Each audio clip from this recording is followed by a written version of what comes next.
تھانوی صاحب، اب کیسے دیکھتے ہیں آپ کہ اس مسئلے کو ریزولو کرنے کا طریقہ کار کیا ہے؟ یہ جو ایک افراتفری اور انتشار پھیل رہا ہے، لگتا ہے کہ باقاعدہ اکسایا جا رہا ہے مسلمانوں کو، تو اب اس کو کیسے سمیٹا جائے، کیسے اس کو ختم کیا جائے؟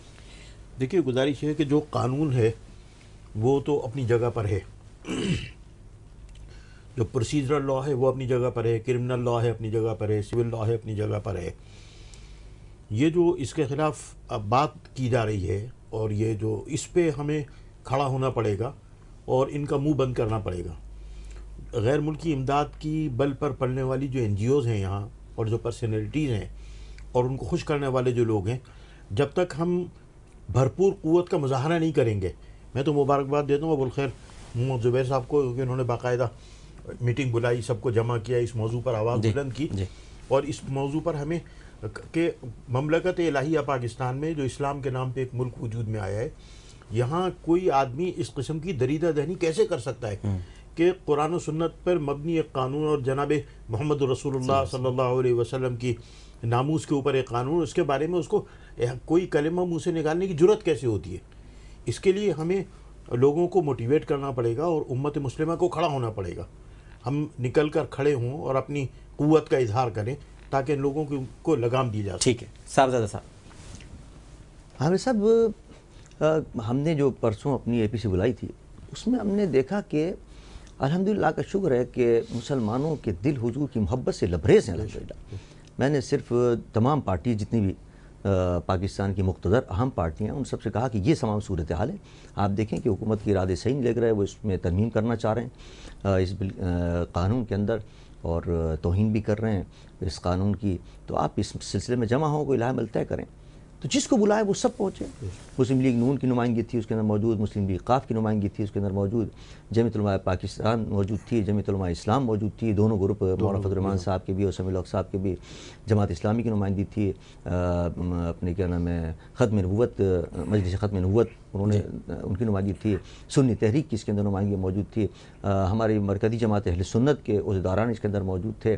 مطلب یہ کہ جمعیت اہل حدیث اور کیا نام ہے مولانا ساجد نقوی صاحب کی وہ تنظیم، مطلب یہ تمام موجود تھے اس کے اندر، اور سب کے ایک ہی لفظ تھا اور ایک ہی جملہ تھا سب کا کہ یہ تو ہمارے ایمان کا مسئلہ ہے، اس پر تو کوئی دو رائے نہیں ہو سکتی، آپ طے کریں، جو طے کریں گے ہم انشاءاللہ ساتھ ہوں گے۔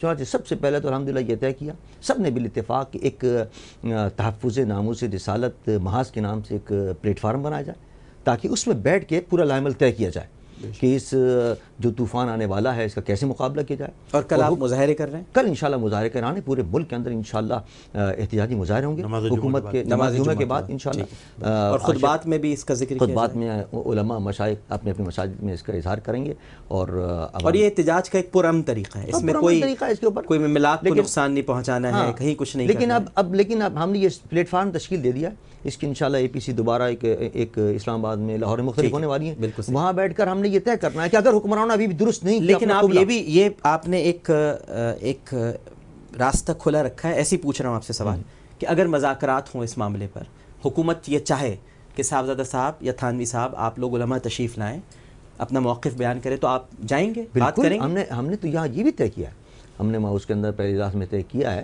کہ جو ہماری پارٹیز یہاں شریک ہوئی تھیں اور جو اس وقت حکومت میں موجود ہیں وہ ایک وفد تشکیل دیں، ٹھیک ہے، باقاعدہ ملیں جا کر کیا نام ہے وزیر اعظم صاحب سے اور ان سے پوچھیں۔ ہم نے تو اپنے اعلامی میں یہ لکھا ہے کہ یہ جو پیپلز پارٹی کی ایک قومی اسمبلی کے ممبر نے جمع کرایا، کیا پیپلز پارٹی کا موقف ہے یہ؟ ٹھیک ہے، یعنی مذاکرات کا راستہ آپ نے کھولا بالکل، سب سے پہلے یہ ہوگا۔ تو شہباز بھٹی صاحب اس وقت ہمارے ساتھ ٹیلی فون لائن پہ موجود ہیں، اقلیتی امور کے وزیر ہیں، بہت ماشاءاللہ گہری نگاہ رکھتے ہیں بڑے معاملات پر، ان سے گفتگو کرتے ہیں کہ انہوں نے بھی کیا ایسا ہی خیر سگالی کا مظاہرہ اپنی طرف سے کر رکھا ہے کہ اگر بات کرنا چاہیں آپ لوگ تو آپس میں بیٹھ سکتے ہیں۔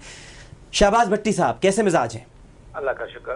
آپ ٹھیک ہیں؟ طبیعت کیسی ہے آپ کی؟ جی اللہ کا شکر۔ آپ مصروف تھے لیکن اس کے باوجود آپ نے اپنی مصروفیات میں سے وقت نکالا، میں بہت شکر گزار ہوں آپ کا۔ شہباز صاحب، بات یہی ہو رہی تھی قانون توہین رسالت پر، اور میرا یہ ماننا ہے اور یقیناً آپ بھی اس سے اتفاق کریں گے کہ مسیحی برادری اور مسلمان ہم سب ایک ہیں اور ہمارے درمیان کوئی اختلاف نہیں ہے، لیکن کچھ مس انڈرسٹینڈنگز ہیں اور ان غلط فہمیوں کو ہمیں مل کر دور کرنا چاہیے۔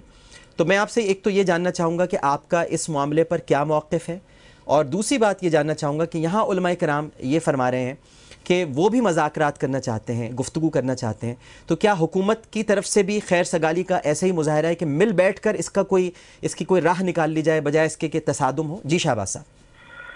سب سے پہلے تو میں ایک واضح کرنا چاہوں گا کہ ہم ایز اے اقلیتی اور خصوصاً مسیحیوں کے طور پر میں کہنا چاہوں گا کہ ہم حضور پاک اور تمام الہامی کتابوں کا دل سے احترام کرتے ہیں، اور ان کی گستاخی یا توہین گناہ کبیرہ ہے ہمارے لیے. واہ واہ، ہم ایسا تصور بھی نہیں کر سکتے. کیا بات ہے، واہ واہ. دوسری بات ہے کہ ہم اس یسوع مسیح کو ماننے والے ہیں جس نے کہا ہے کہ ایک گال پہ اگر کوئی تماچا مارے تو دوسری طرف وہ گال پھیر. کیا خوبصورت بات کی آپ نے. واہ. محبت اور انسانیت پہ بلیو کرتے ہیں. واہ. ہمارا جینا مرنا اس وطن سے وابستہ ہے، اور ہمارے مسلم بھائی یا دوسرے تمام مذاہب کے لوگ ہم ایک ہی فیملی، ایک ہی خاندان کا حصہ ہیں. بے شک.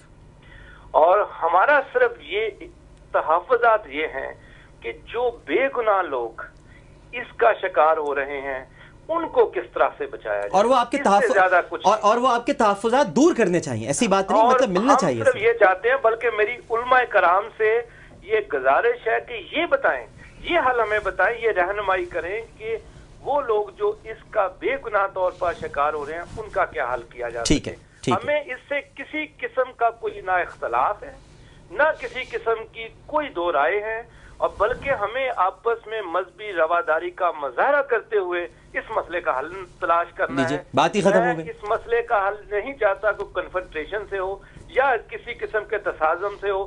ہمارے دروازے کھلے ہیں. میں اپنے علماء کرام کے ساتھ آنے کے لیے تیار ہوں، ان کے پاس بیٹھنے کے لیے تیار ہوں، ان کی رہنمائی میں آگے بڑھنے کے لیے تیار ہوں. کیا بات ہے شہباز بھٹی صاحب، آپ نے تو معاملہ ہی ختم کر دیا. اتنی اچھی بات آپ نے کی، اور کاش آپ جیسے ہی حکومت کے سارے نمائندے ہو جائیں کہ کم از کم کوئی معاملہ فہمی تو اختیار کریں.